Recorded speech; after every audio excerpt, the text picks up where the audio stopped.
Yes, it's MrMbware again here back on my story. We are back again with another video on history. As I said, we are doing history ordinary level grade 10 and 11. This history applies to all the Namibian secondary schools, especially learners who are doing history. So yes, without wasting any time, let us go down to the road to the past and see what it has for us down there.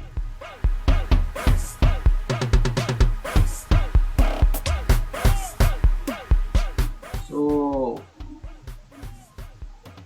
we are still under the theme of international relations since 1919, and we are discussing Treaty of Versailles and its impact during the period of 1919 and 1923. Here are your general objectives. Learners will understand whether the peace treaty of 1919 was fair. So at this point, I don't really need to go on explaining what general objectives are, what, and all those nonsense. At this point, we must be following.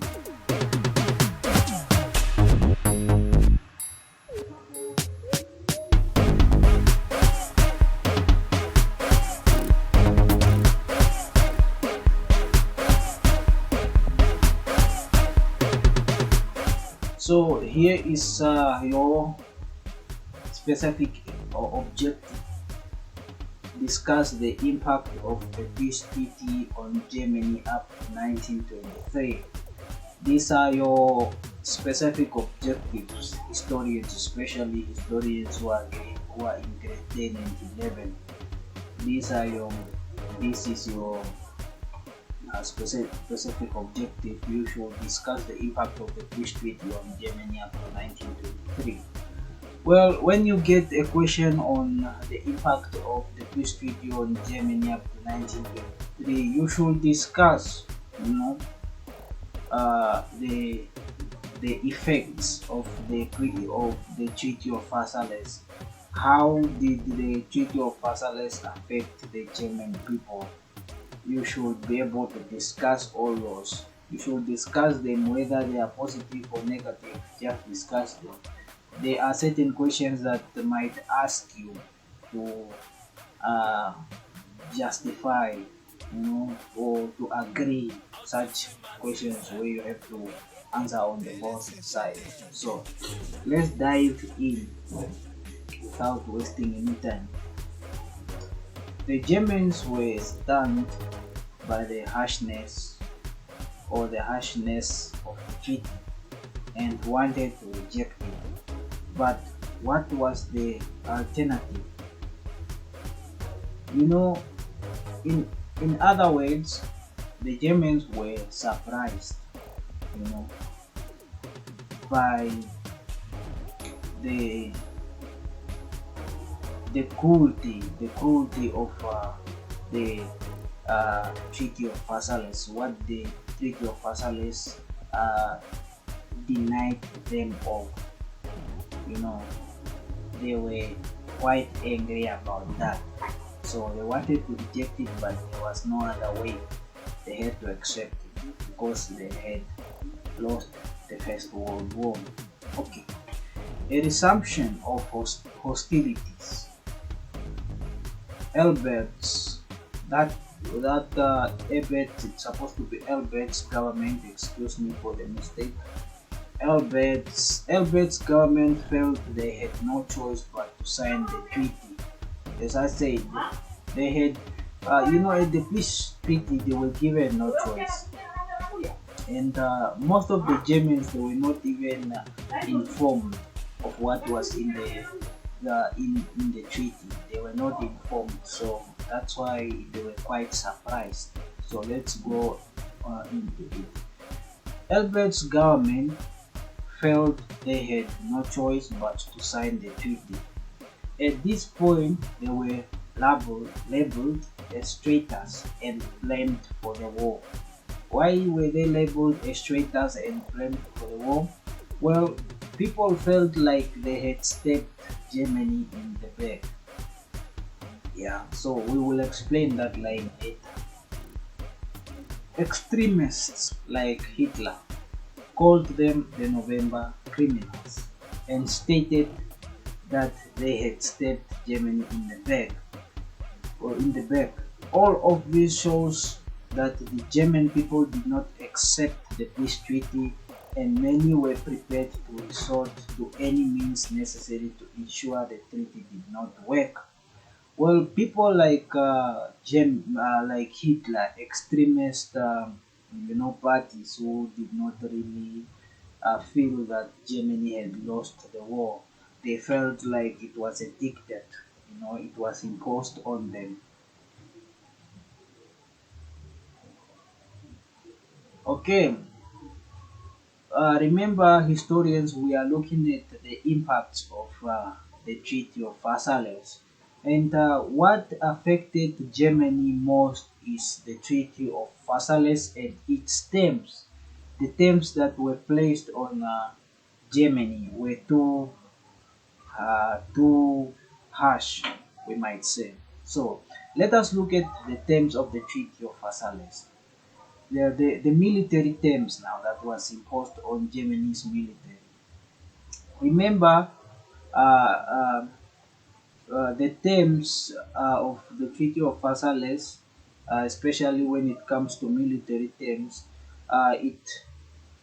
it banned conscription, like you know, uh, recruiting new soldiers. It was banned, and their number was also reduced to 100,000, and the warships were also reduced. The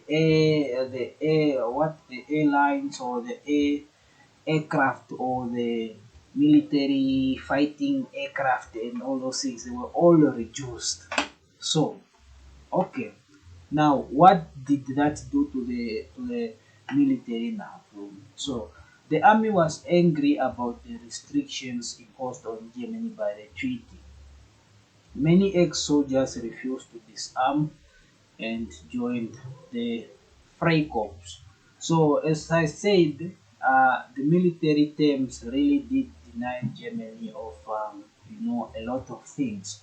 Their army was reduced to a small number, conscription was banned, all that. So, the Freikorps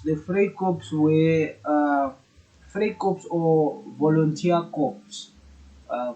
corps were irregular German and other European military volunteer units or paramilitary that existed from the 18th to the early 20th century. They effectively fought as mercenary or private armies. So, if you are, of course, asking what Freikorps were at that time, so that should um, that should that should be able to make you understand. Okay, still the terms of the Treaty of Versailles. We are looking at the War Guild Clause.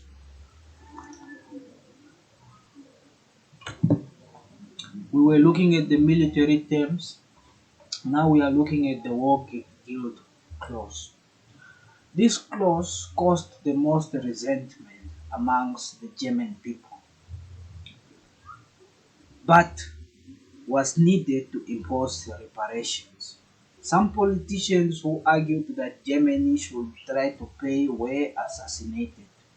It was not just the Germans who thought reparations were a burden that was too difficult for Germany to bear. British economist John Maynard stated that by keeping Germany's economy weak, reparations would undermine trade between nations and therefore harm everyone.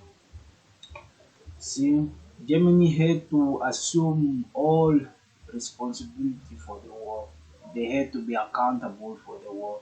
They had to accept the blame, the war guilt clause. So they had to pay those reparations, all those things. They had to accept it. So all these things is affecting Germany, you know.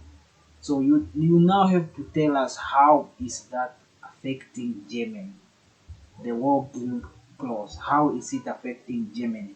The military terms. How is it affecting Germany? You have to tell us all that. Yeah.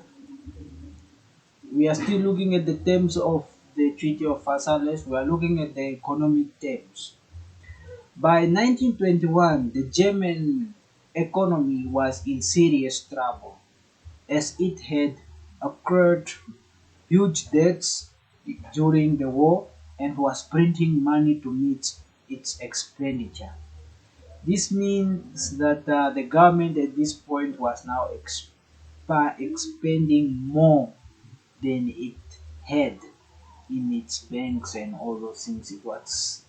It's the things that it was spending on was more than it could. It was more than the money that it had. That's what we mean by that. This meant that inflation was rising rapidly and the German government asked to delay reparations payment due to the financial crisis. By 1923, France and Belgium sent troops into the Ruhr to seize goods in replacement for reparations. The Weimar government organized a campaign of passive resistance and paid the Ruhr workers not to work. So, do you see what Germany is doing in response of invention? It was another invention, but since France and Belgium were the victors, so they could um, particularly do whatever they wanted with Germany, because they felt like Germany had to pay for, the damages, that it had experienced during the war and all that. So, however, they did not have the money for this and so printed even more, which led to hyperinflation. The French saw that the occupation would not result in more reparation, eventually withdrew. However, by the end of 1923, Gustav Stresemann had a plan to pay reparation and to rebuild Germany within the confines of the treaty. Remember, after the government fled, Gustav Stresemann had to step in to save Germany. So this end of our lesson, we're looking at the impact of the Treaty of Versailles on Germany. We looked at the military terms that were imposed on Germany. How did the military terms affect Germany? Did it infect Germany in a bad way or in a good way? If you agree, tell us why. If you don't agree, tell us why you don't agree. All those things is all about this. So as I said, this was just a short video on the impacts of the Treaty of Versailles.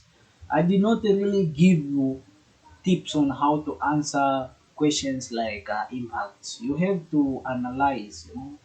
You have to have a brain that is capable of analyzing, and you have to see through the lines and all that. So for me here, MrMbware, and the rest of the team on my story, until next time, end of our lesson.